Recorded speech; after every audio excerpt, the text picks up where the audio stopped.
the Reboot Revolution. I am Linda Krause Barnett, and as many of you know, I recently published my book, Reboot Your Life, because about 4 years ago, I did a major life reboot.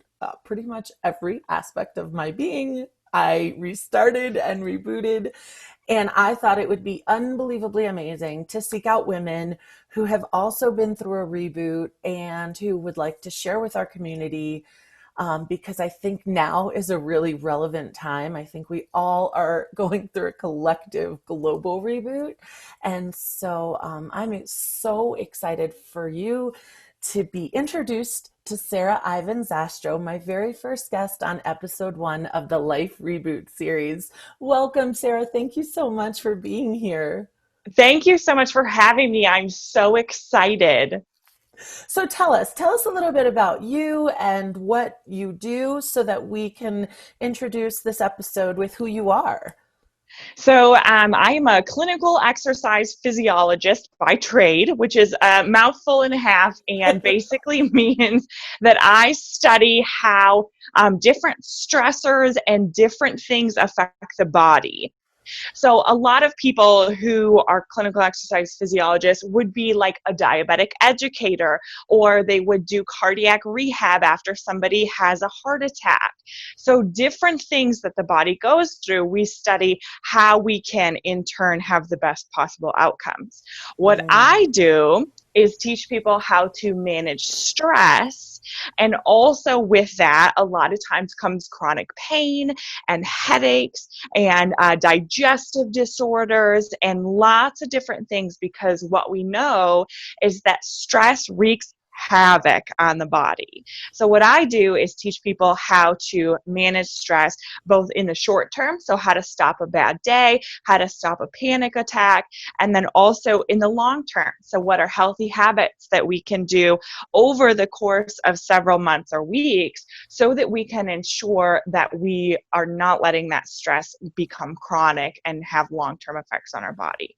And then also how to do self-care in a way that works for your budget, your schedule, and your life. Because what we know is that we see that 101 ways to do self-care, and you're like, I can't afford half of those things. I don't have I don't have time. time. Yeah. And I really hate people touching me. So the 101 ways for self-care gets cut down to a list of 15, And so I think that if we can find ways to do that in a way that is actually works for us and that we enjoy, then it actually does a lot better for our body. So now I have a podcast. We call it Cultivate with Sarah Zastow.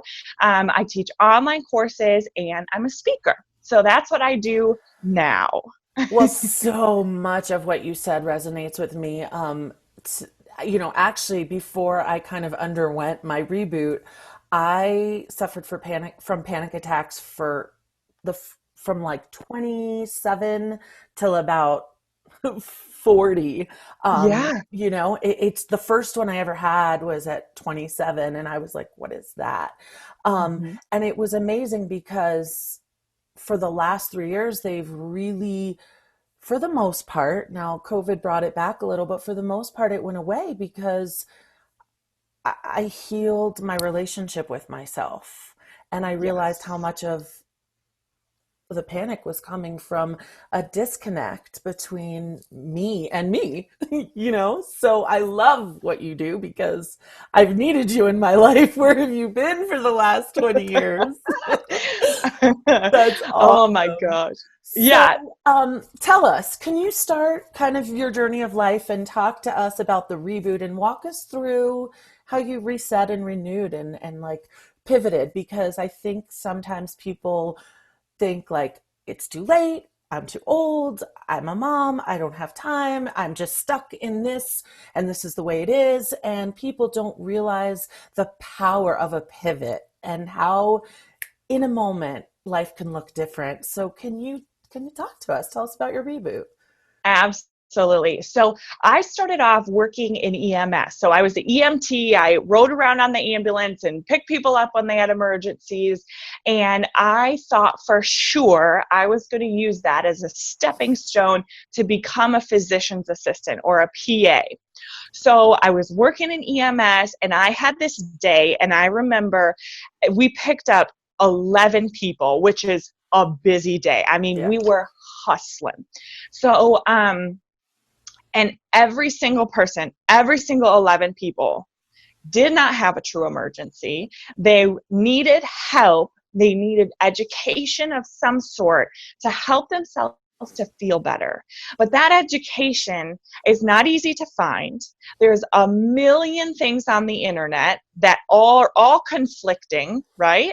And we just don't have a clear path of what to do when we don't feel good. So all 11 people either had anxiety, pain, or they just in general did not feel good. Mm. Not necessarily from a like an illness, like a true, no, they didn't have the flu or something like that. They just didn't feel right. They just felt a little bit off, Off. right? Yeah, exactly. And so, and I was thinking as I'm picking up the 10th and 11th person and writing all these reports, there has to be a better way, because that's not healthcare, at least in the way that we know it in the States. Yeah, the That's not ambulatory request was like a lifeboat. Just that was the yeah, only resource they had. exactly, Yeah. exactly. And really, that's wasting the emergency room's time. It's wasting their time, because you know those poor people are going to sit in the waiting room for hours and hours before they get helped, and their help probably isn't really going to solve their problem, right? I have been And that so person. I know exactly what you're talking yeah, about. Yeah. exactly. And it's so infuriating, right? And so this was such a light bulb moment for me. And I thought, if I can start a blog that teaches people what to do when they just don't feel good, right? And whether that's ways to manage anxiety, whether that's ways to manage stress, ways to handle chronic pain, just what to do when you're having a bad day and your body is feeling the brunt of that, then all these people could A, feel better, B, get the education they need, and C, take this extra layer of stress off of our healthcare system. And it would be a free blog for everybody to read, right? And so what I did was I was in school at this time. I used EMS to work my way through my degree. So at that time, the next day, my boyfriend dumped me, and I was devastated, right? Which turned out to be one of the best things that ever happened to me, right? But you know, Yes. hindsight being 2020, I did Right. not realize that at the time. And also, so that happened. So I had this little planted seed of starting like a blog, starting my own business on the side of doing my PA career, right? Because that's what I wanted to do. I was super driven, super focused, and becoming a PA. But I had this little inkling that, you know, the healthcare system is really flawed and people need this extra thing. And then my boyfriend dumped me, and I failed all 5 of my exams, which were that Mm. next week. Okay. So this week was pivotal. Yeah. Oh, yeah. It tanked big time, right? Because my perfect GPA that I just failed all those exams, I wasn't making it into PA school anymore, right? And so I thought, okay, I could feel like I was on the brink of change. Like I was, you know, when you're coming up a roller coaster and you can just feel the Yes. anticipation. Yep, that is what I felt. And I thought, this is not going to be pretty. It's going to hurt. I'm going to cry a lot. Like this is going to be hard. But I just knew in my gut that this is where I need to be, that I need to trust in what's going to happen, that timing will work out. And meanwhile, my brain is like you are an idiot. What are you doing? You know what I mean? But Everything's my falling gut, apart. everything's falling apart. Like Hmm. you are, yep, you caused this all, right? Yeah, you should And suffer. Like your brain wants you to not believe that this is for your best interest. absolutely, Yeah, absolutely. But my gut was just like, hold steady, you'll be fine. Hold steady, you'll be fine. And so, anyway, so I failed all my exams. I emailed my guidance counselor and I said, I want to change my major. I want to go into something more along the lines of holistic wellness, something along the lines of exercise and nutrition, because the root of feeling good is having a good foundation. And if we're not putting good into our bodies, we can't expect good out of our bodies. absolutely. And so I changed my major to exercise science. And then from there, you take like a certification test to become an exercise physiologist. So that's what I did. But that week, let me tell you what, there was a lot of heartache and a lot of tears and a lot of ice cream and pizza consumed. And that pivot was hard. I mean, it was a hard from healthcare to holistic wellness, exercise, and nutrition, which I previous to that was like, I don't really know if I believe in all that stuff. You know, there's all these people saying one thing and saying another thing, and I'm just not really sure. And But especially in the after, medical world, sometimes there's the oh holistic yeah, they approach butt heads isn't, big yeah. time. Yes, yes. But I was like, you know what? After all those calls that one day, and this had been happening, it wasn't just that one day, right? That was just the cherry on top. But I realized that the foundation is good wellness and good things in, right? Exercise and nutrition and stress relief and feeding our souls Hmm. before we can do anything else, right? And then if that fails, if we have a problem, that's when you go to a doctor and you get help and you get whatever you need to do to treat that issue. But for the general things, the general anxiety, the general aches and pains, even for chronic pain, the foundation is there. And that foundation is what I teach now. And so what I teach now is stress relief, good food, right? Exercise, good mental health, and strong relationships. And so what we know, the strong relationships, some of you are like, what? Where did that come from? But having a strong social support system is the number one indicator, more important than not having heart disease, more important than being a non-smoker, more important than having good cholesterol. I mean, it is far above. Is having strong social relationships will help you to be active well into your 90s. Okay, so people who are a little overweight and they smoke and drink with their friends and they eat too many French fries, if you have a strong social support system, that maybe not trumps all the rest of it, right? Because it kind of depends on the person. But having a strong social support system is so, so vital. And when we have anxiety or we have chronic pain or we struggle with feeling good, those social support systems, going out and being social and being there for other people, those are the things that fall by the wayside first, right? Those are the things that are the first things that come off of our plate. When we're trying to scale back, when we say, okay, I don't feel good, I need to not be so active, not be quite so involved. We pull out of all the things we volunteer in. We pull out of our hobbies. We pull out of going to lunch with the girlfriends. We pull out of whatever, coffee with your neighbor. And that is really problematic when you're talking about wellness over the scale or over the lifetime. Sarah, it makes so much sense because there's two things I really want to highlight about what you said. So as I'm listening to you, I'm thinking that you just answered a question because as I told you in the beginning, I suffered from panic attacks for years and years and years and years and years. And I thought they were random. I was like, these are coming out of nowhere. As I researched and got more mindful and aware and started really learning, I realized that wasn't the case. But at the time, it felt like that. But well, I wouldn't say funny, but the irony is that when when we started quarantining and going into social distancing, they came back and they had been gone for so long. And I was like, no, no, no, no, no, don't come back, don't come back, stay away. And I kept questioning, I know things are more stressful. My husband wasn't working. I had I was an educator for 13 years and took a leave of absence to write the book and start my business. So there were stressors, but there have been stressors in the last 3 years, and yet I wasn't feeling it the way they just came back.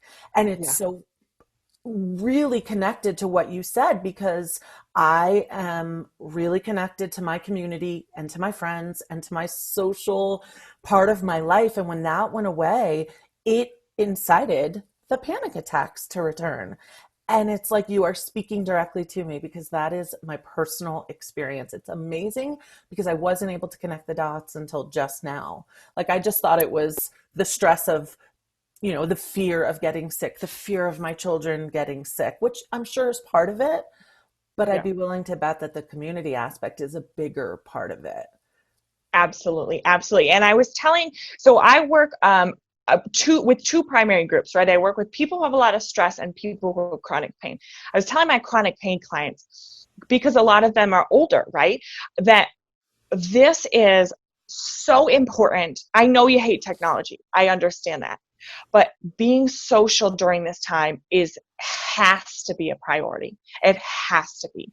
Because when we were told to quarantine, when we were told to not see anybody, when we were told to not do these things, sure, you can Zoom with each other and you can do phone calls and things like that. But that has to be a priority. And having community, having relationships, having connection is more important through COVID than anything else. And I think And so many so, people have been isolated during this. absolutely. And, I think it's, it's an issue that needs to be gently addressed, because I'm sure a lot of people are having more chronic pain because of Yeah. stress, because of isolation, and they're not even aware that that's the reason why. Right. So Most people don't realize that those are connected. exactly.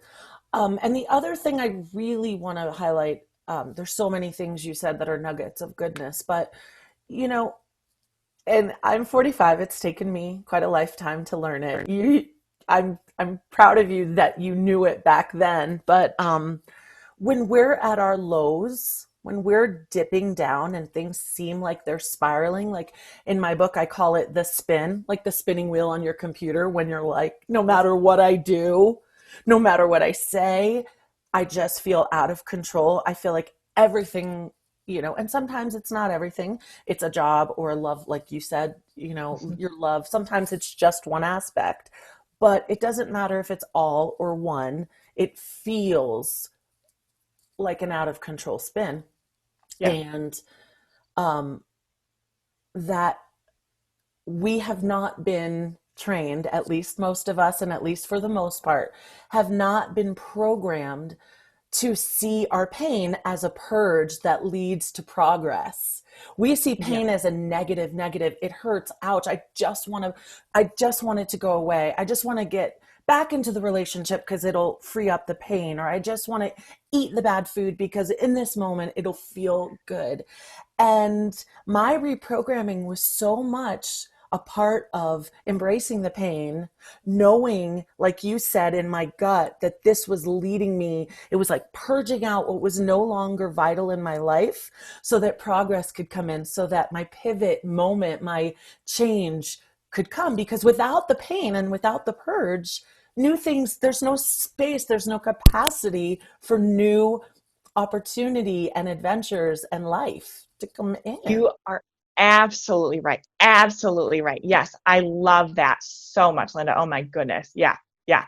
I always say we have to grow through the pain. Pain is Yes. meant to be a warning sign in our body, physiologically, down to our cellular level.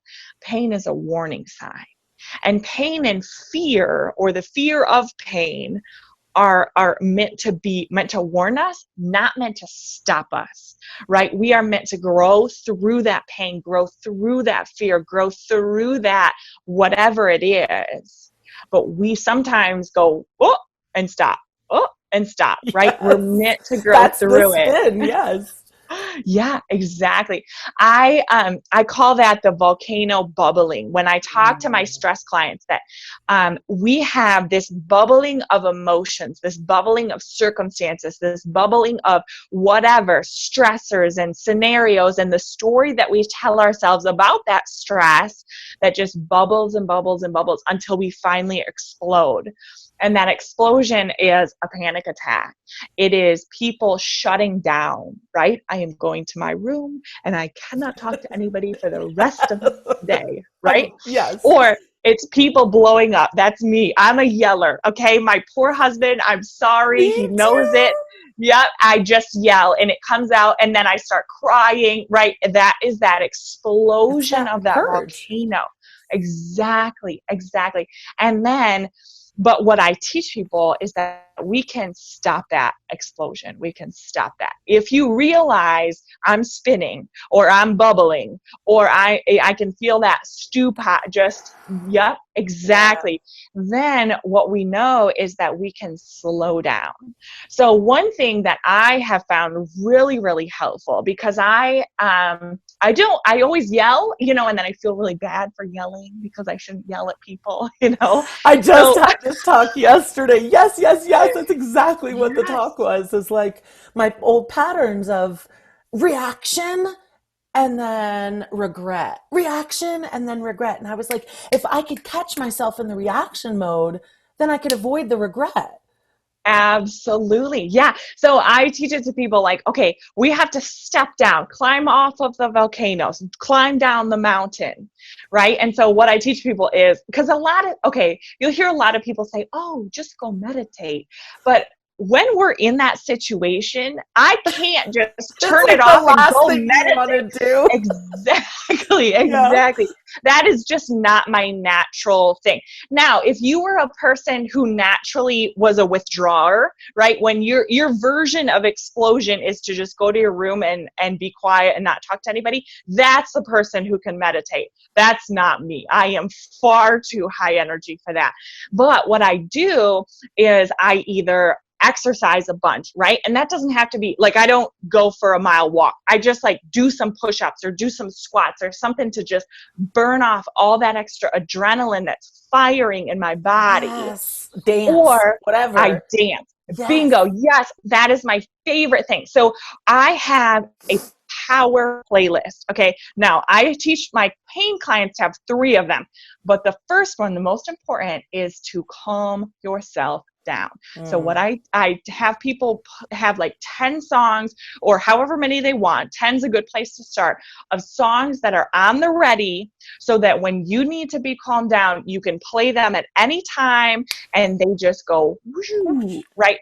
So it's songs that remind you of the good old days. And it's songs that remind you that there's better times to come, right? For some reason, Bruce Springsteen he's just my guy. He's my Yeah, and power that's the playlist thing. It guy. doesn't have to be like Zen spa music, you know? Maybe Right. your release is rock and roll, or so Absolutely. it can look different for everyone. Yes, yes, you are so, so right. Oh my gosh. Yeah. So, and it has to look different for everyone, right? Totally. Because Yeah. there'll be people who are listening who are like, Bruce Springsteen, what the heck? That's what I calms need you some, down? no, I need some 90s metal, or I need some whatever worship music. So Mm. you gotta find what works for you. But having those songs on the ready is so important, because music is one of the only external things that you can do by yourself that can change your mood. Music is meant to elicit a feeling. It is meant to help us feel things. And it And so you've releases got to those hormones that kind of endorphins. Yes. neutralize us. Absolutely. Absolutely. So dance, shimmy, twerk, do whatever you got to do. But dance down that volcano. It's just what I do. That's what I do. That's what I teach. And I think it's so important. So, You so know, important. what I love, what I love, this is like a passion of mine. It has been forever, but it's like solidifying, when you've been like following a thread your whole life and then all of a sudden you're like, oh my gosh, there it is. Is that no matter I love your volcano analogy. The analogy that I use in my book is like the 3-step process to a life reboot is that you notice, you're aware that you're spinning, and then you turn off and wait just the way you would with your phone or your computer. And in that turn off and wait, it doesn't have to be a passive turn off, just like you said. It doesn't have to be a like, namaste, turn off. It can be, but it doesn't Right. have to be. Turn off and wait just means like ground in the pain, ground in the spin, allow it to flow through, trust that on the other side, you're going to turn back on and all your upgrades will come through and you'll reboot the system because we're energetic beings. And it's so funny because each person has their own mental image of what it looks like. But when we go back and kind of track our life journey, it all works that way. I've kind of analogized it a little different, but we're speaking the same language. You hit that spin, which is meant for you. Your pain is meant for you. It is there as an internal guidance system to say, whoop, wrong way. It's like when your GPS goes recalibrating, recalibrating. And so I love that because you've expressed that, look, I dance, I get my energy out, I yell. This is my therapy, this is my self-care. And for so long, I did, especially after I had kids, I was like, I can't go get a pedicure. I don't have money or time. I can't take a bath with essential oils and candles because my kids come into the bathroom. But if, my husband was traveling, if I lock the door, my little babies are out there alone. Who knows what they'll do? And I constantly made excuses for why I couldn't take care of myself.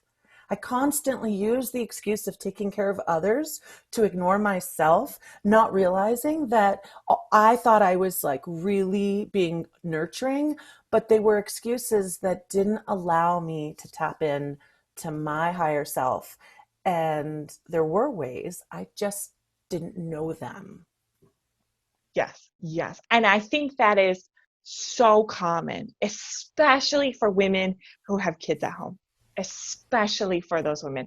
And I think that when we don't see how it makes sense. Like we just don't see it. How is taking time for a bath going to help me better parent my kids, going to help me in my business, going to help me with my spouse, going to help me at work with my annoying coworkers or whatever the case is.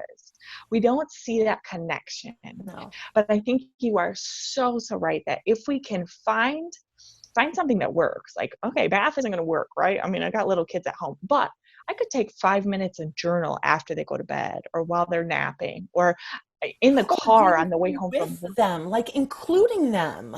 Yes, I never yes, thought that including them was an option, yeah, you yeah. know? And it could And have I, been. It could have been. I could have said, look, mommy needs to dance right now. Or, I think we're so afraid to show our vulnerability to our children, to our spouses, to our, we want to give this illusion of I've got it. I've got it. I've got it. And we're so afraid to admit like I don't have it right now in this moment. I not got it it. flew out the window 10 Whatever I might have miles had, ago. And whatever I might have had, I no longer have it in this moment. I don't know what's going on. And like I have learned to share that experience with my children and to say, I'm a little off right now. I am feeling like I don't know if I'm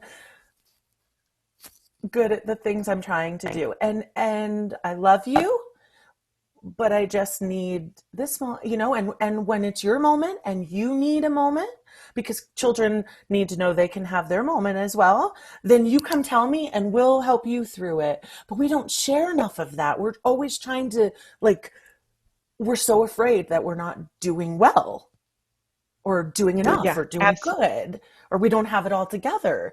But there's an authenticity and a vulnerability in life to admit things are spinning and right now I'm not okay. And it's okay to not be okay right now, Yes. and give yourself Yes. permission. When you say that, it reminds me, Brene Brown tells a story that she was coming home from a trip and her son had a swimming meet or something. And she said, she texted him and said, I just need time and I cannot make it to your swim meet. And she was like, feeling guilty and like, oh my gosh, I can't believe I'm missing. And, just the shame and the guilt just comes over you like fog, right? And her son said, I didn't know that was okay to say that. And I think you're Mm, so right that we need to teach our children these skills. It's so important to teach our kids what to do when they are having a meltdown, to teach our kids what to do when they're feeling overwhelmed. And they're not going to learn that if we don't show that, if we don't demonstrate that. And I think that being a strong parent is great in some situations, but teaching your kids the skills to be a well-adjusted adult, that's the goal of parenting. Right? It's not to be the rock in the center. Sometimes you're the rock and you got to be the rock, but teach your kids the skills to do that. And some things are really easy to incorporate as a family. One thing that I teach is, if you've got little kids at home, do a gratitude practice by yourself, but bring that up over dinner. And you will be so I love surprised that. Yes. the things that little kids especially are thankful for, or the things that, like, your teenager who's always on his phone, who never really says anything, what's he thankful for? You're like, Oh man, when my son where says, does that come I know from? my when my son says grace at dinner, he says things I'm like, I didn't know he was thankful for that today. Like he brings things up that are so beautiful because he noticed them. Yeah, And it's like, wow, I wouldn't have said that. I didn't notice that, and to share our perspective on where we see beauty in our life and in our day. But I know that I appreciate you telling us about your reboot because it gives other people permission, if they're in their spin, if they're in that moment of despair and plunging down the roller coaster or about to erupt their volcano, as you said. I want them to hear this and think, on the other side of this is a reboot. On the other side of this, there's new pastures. There's a whole new world on the flip side of pain and of discomfort. And it is your reboot. It's coming. yeah, And if you turn off the negative self-talk, if you turn off the expectations that it should, we should ourselves, right. and if you just say, I don't know why this is happening to me, but I trust that it's for my greatest and highest good, and that the universe is working on my behalf, and that beautiful things are coming. It's okay to cry. It's okay to be sad. Just trusting that those tears will eventually become smiles. Yes, absolutely. And I think too, during a reboot, it's important to realize that it's a reboot, because Yes. sometimes we think, what is happening? This is just such a bad day. This is just such a bad Which turns month. This into a is bad week. Yes, right. yes. And this is a bad season of life. This is a bad 4 years. If you recognize, hey, this is a bad season and I need to make some changes, use Yes. that reboot as a foundation. We learn so much more in the valleys than on the top of the mountain. So much more. And you got to build a foundation from the ground up. But if you don't realize you're spinning and floating on air, then you have to, that's the first step, right? You can't start without that. Absolutely. And it's, nature, I believe, has also been part of this beautiful world and this beautiful, matrix that we're in, because it has so much to teach us in that sense. You know, Yes.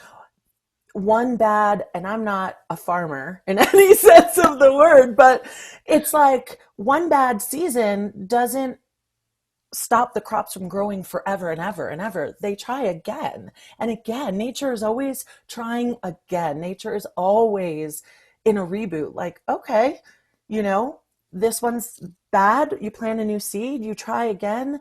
Um, and I think with mental health and with suicide and so many of the very serious consequences of depression and sadness that are left un um, so many people feel like there's no way out. And I just think that these stories of people hitting a wall, hitting a low, dipping down, and reemerging are light for people who are in the dark.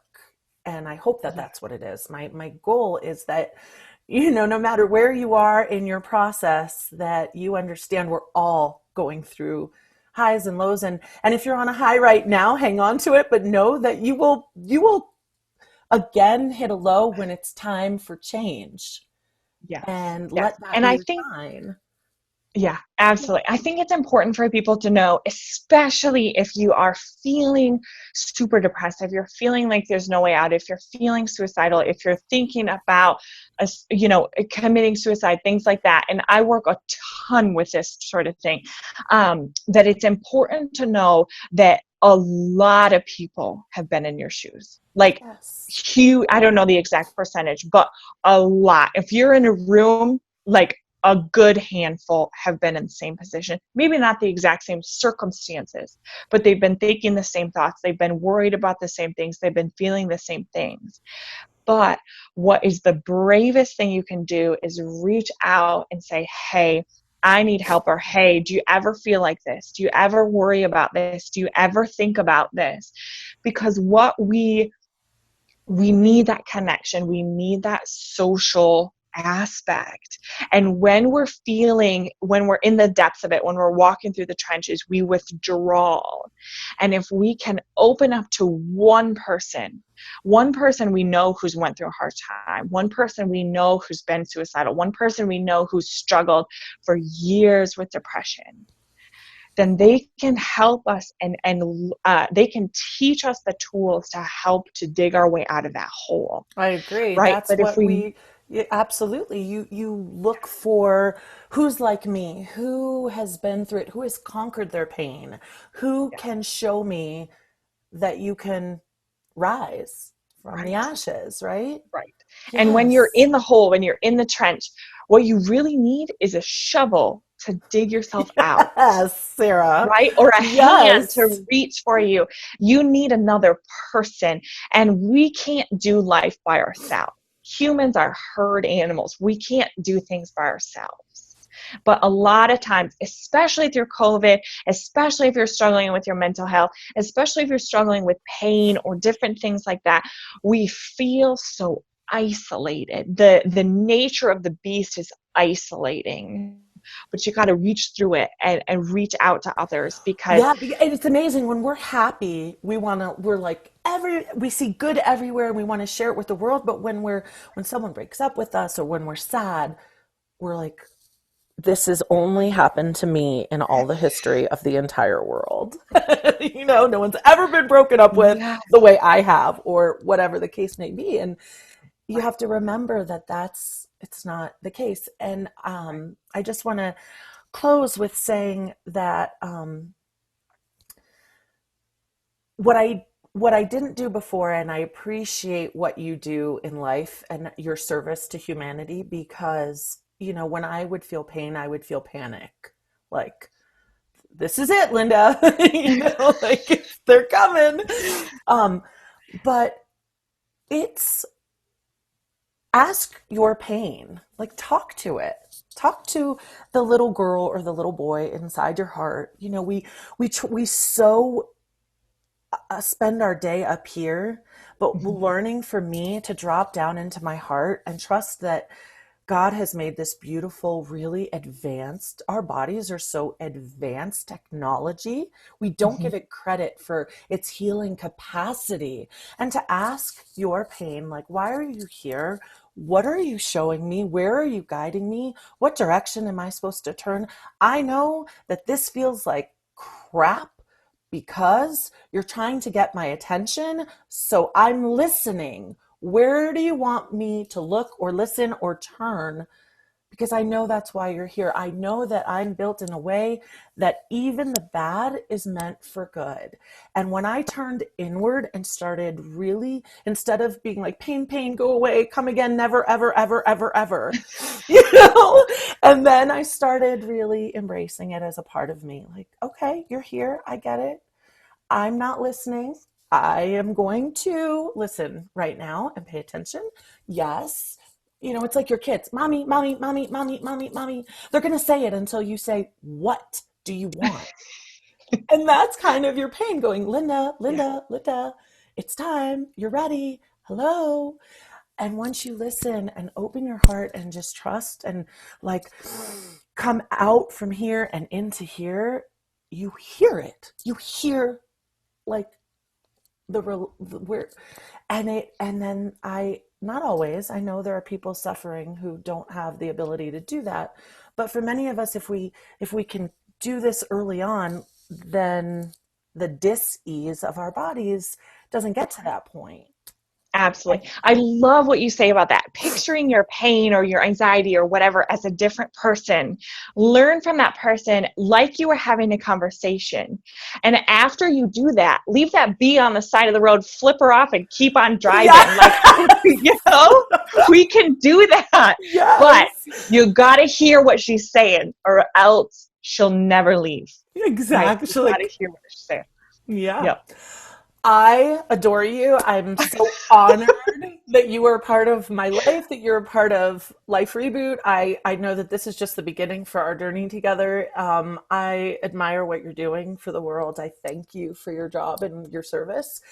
And I just think you're amazing. So I'm going to post when I post this in the Life Reboot community, I'm going to put all your links in there. I'm going to give people every opportunity to find you and follow you because I know that right now there's an enormous amount of people who need what you have to offer. So Thank you. thank you for everything you are and for being with me today. You are welcome. Thank you for having me. This has been such an amazing time. And thank you for what you're doing. Life Reboot is so needed.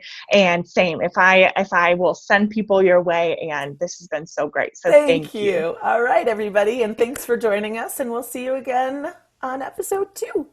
Bye.